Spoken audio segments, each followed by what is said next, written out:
Vocabulary, অবশ্যই আমাদের vocabulary জানতে হবে, ওয়ার্ড ব্যাংক বাড়াতে হবে, এটা কোনো শেষ নাই। কিভাবে ভোকাবুলারি মুখস্থ করব? What is the best learning method? Best learning method according to the science, সবচেয়ে best way to learn audio visual learning. Audio and visual দুইটা একসাথে। যেমন আমি তোমাদেরকে যদি এই আঙ্গুলটা দেখাই, মুভ মুভ মুভ, সারা জীবন তুমি ভুলবা না মুভ মানে কিছু একটা, মানে নড়া, সারা জীবন ভুলবা না।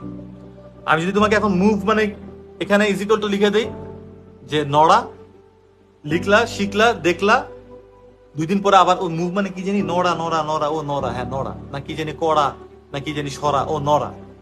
এই হচ্ছে গিয়ে তোমাদের পড়ে বোঝা। So always audio visual. তো যেইটা মানুষ দেখে এবং শোনে সেটা বেশি মনে থাকে।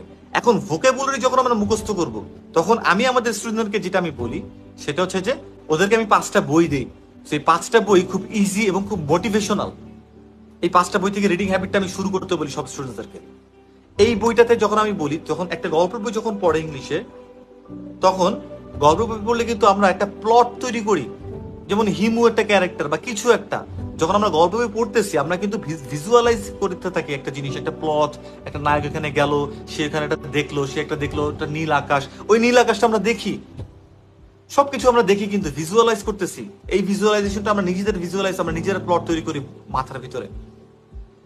সো তখন যদি আমরা কোনো একটা ভোকাবুলারি না পাই এবং সেটা যদি আমরা ডিকশনারি থেকে দেখে ওইটার মিনিংটা জানি, তখন ওই পুরো সেন্টেন্সের সাথে ওই ভিজুয়ালাইজেশনের সাথে ওই ভোকাবুলারিটা একেবারে অ্যাডজাস্ট হয়ে গেঁথে যায়।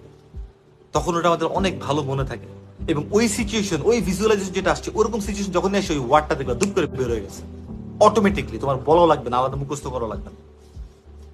One of the best way to memorize vocabularies, গল্পের বই থেকে পিক করে করে নেয় একটা। আর সেকেন্ড, তোমরা যদি এরকম কোনো পিকচারাইজড অথবা কোনো কিছু ভিজুয়াল কিছু এরকম পাও যেখানে এরকম ভোকাবুলারি আছে, অনেক বই আছে, তাহলে pick any one of them. আমি প্রেফার করি সাইফুর স্যারের বই। সাইফুর স্যারের বই আমি এই জন্যই প্রেফার করি বিকজ সাইফুর স্যারের বইতে অনেক পিকচার্স দেওয়া থাকে, অনেক কথা থাকে, অনেক গল্প থাকে, অনেক সেন্টেন্স থাকে, কিছু আঝাইরা গল্পও থাকে, কিন্তু ওইগুলো আঝাইরা গল্পগুলো পড়লেও ওই ওয়ার্ডগুলো মাথার মধ্যে গেঁথে যায়। সেই জন্য আমি সবসময় বলি সাইফুর স্যারের ভোকাবুলারি পড়ো।